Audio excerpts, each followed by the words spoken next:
But then, with that being said, would you think that, like, let's just say if your podcast or if your platform only having like 25 people per view, is it that important? Obviously, people, not that many people care about what you have to say. I mean, yeah, but a lot of people don't have even 25 people listening to them. That's even more to to my point. So, like, if that's the thing, like, what's the point of me talking about, let's say, for instance, Black Lives Matter? If I don't feel like talking about it, I only have 25 people. Like, what's the point? I mean, I get what you're saying, but it again it comes down to if you have a somewhat of an audience and if it benefits you to talk about it, not benefiting you directly, but benefiting either the people you are standing with, then it just helps your audience to know where you come from, especially because when you're a quote unquote, even though you don't have a big audience, but you are selling a product, the same way we expect certain companies or whatnot to show their allegiance to be like what, because you are a product. That's what you are. If you have a podcast on social media or whatnot, if you have something on the internet trying to entertain people, you're a product, Mm. regardless of what you think or not. So Mm. your audience, even though, like, because your silence also says something. So if you don't, it really depends on what the topic is. So if you're using Black Lives Matter as a topic, if you're not saying anything, not even a quick like times are rough right now, things are going on, like we are going to do the regular show, but we need to address this first, and then we go on with the regular show. Like, if you don't do that, then people that then you not saying anything also says something. So it really depends on what what are your, yeah. Black Lives Matters is a very tricky subject because that, like, not saying anything also says something in that specific case. Let me just say that. I gonna come back to you with that one, but just because I want to hear the other two points, we gonna continue. Okay.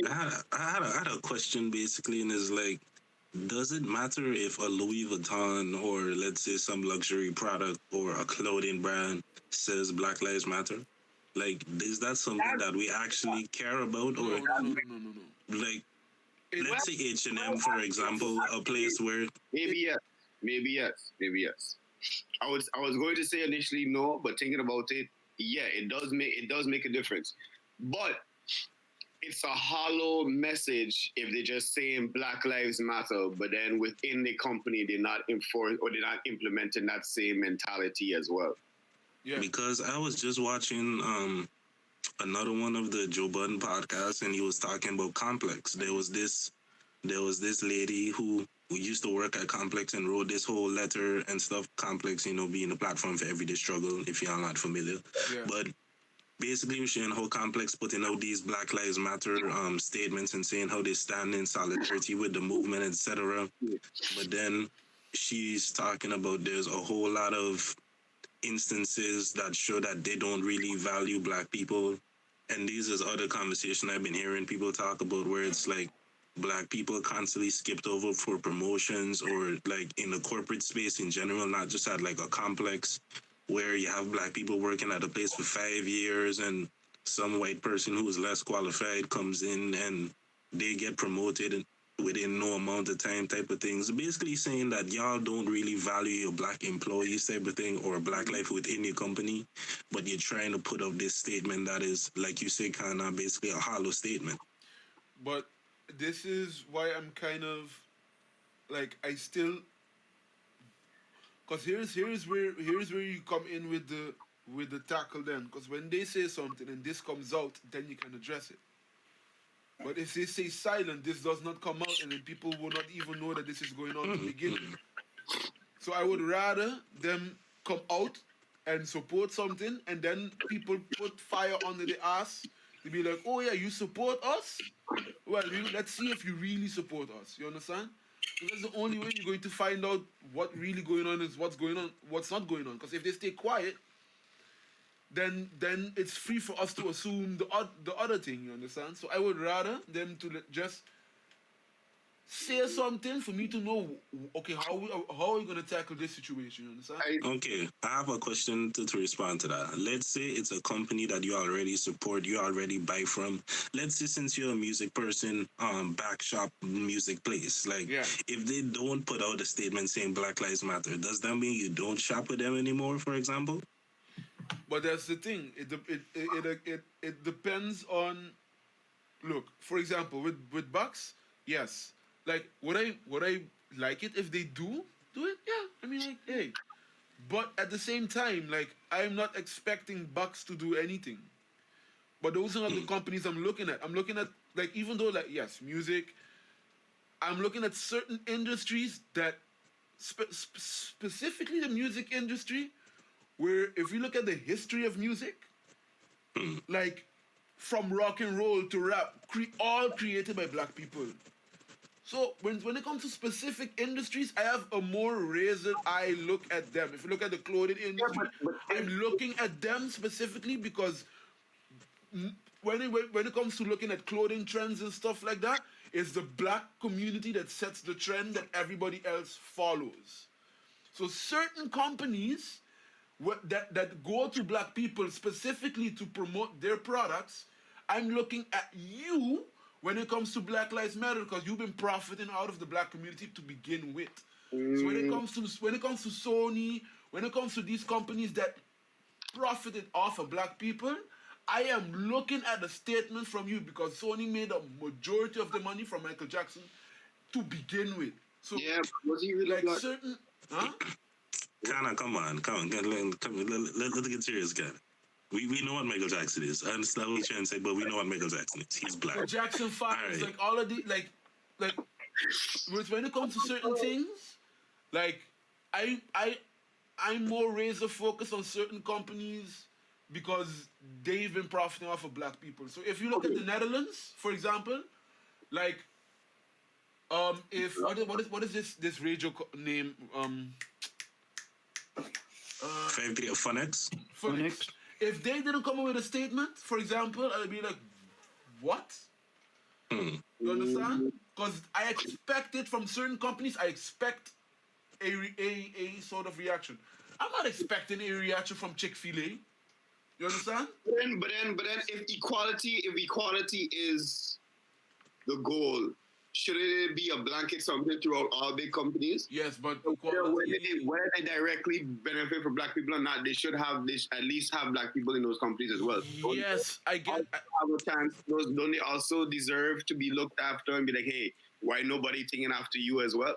Yes, I would prefer it, but like that's not the situation we're in. Right now, we're fighting, and it's a words Ideological. war, basically. The camera. Yeah, so it's a war in ideology. You understand? So like, we need to know because for a lot of people thought that, or prior to the protests and stuff happening, for example, a lot of people had the idea that okay, like the US, the majority of them are just racist and stuff like that. They don't really care about black people like that. Or like there was a lot of shit going on. So like right now we need to know, or we needed to know where we stand.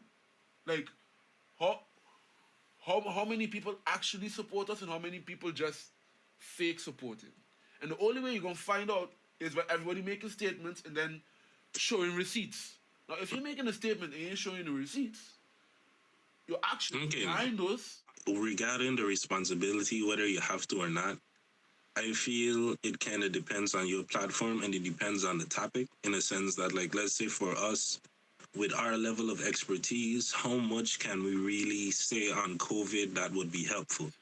That is one thing where I feel like in some senses, it's the responsible thing to not interject, especially because none of us are experts. Like the most thing we can do is highlighting general and be like, all right, well, based on our level of understanding of these things, we're looking at the WHO or CNN or whatever actual proper institution it is that has the expertise.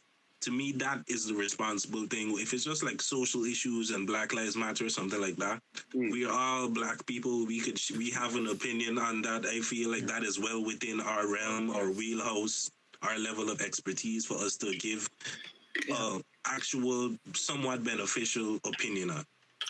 In my opinion, it doesn't have to be everything. If we go in depth into health and nutrition and what is the right way to live, is like we have some level of understanding from our personal research and personal understanding, but it's like we not doctors or nutritionists. So Woods is a vegan guy that does a lot of research into health and food and stuff, so he maybe knows a little bit more than the rest of us, but even he has his limits and stuff where it's like he's not a nutritionist, he's not a doctor. It's like, so take it with a grain of salt type of thing. That's, to me, that's the main thing when it comes to responsibility. Like, are you, just because you're talking about it doesn't mean you're helpful.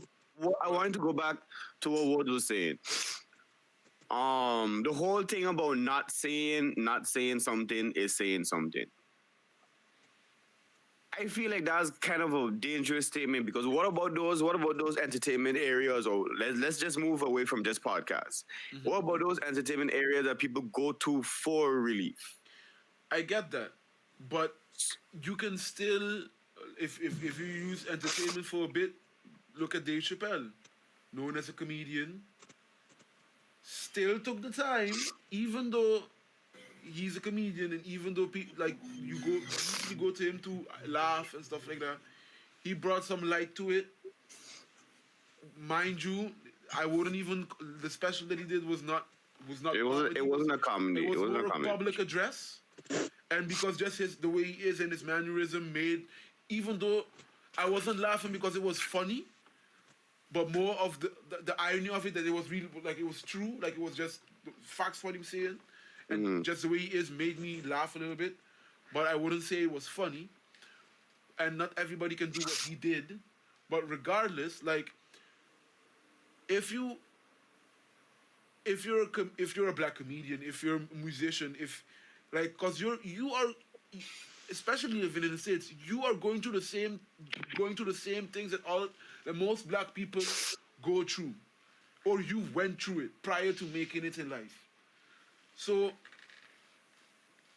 if you're not saying anything, then you're being the joker in the situation, like, everything is good, like, you're not even addressing it, not even in a short statement or a tweet. We're not saying that you have to do it on your platform, but you gotta speak up in some type of way at least. Why I ask that is because, why I feel like that's a little bit dangerous of a statement, because, for instance, if you have a podcast and you have a following, but yet you don't necessarily have all your emotions or your feelings together, or you don't have all your information together, and you choose not to speak on it, and you choose to continue your regular content, that does not necessarily mean you supporting the other side just because you're not saying anything. No, we're not saying yes, but if you stay the whole time without saying anything, yeah, you can take your time, take your thoughts,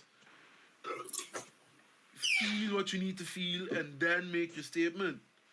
But if your statement is, for example, that you're not saying anything, and you're just acting like everything's honky-dory, use a white, everything's honky-dory, then, yeah, you're making a statement.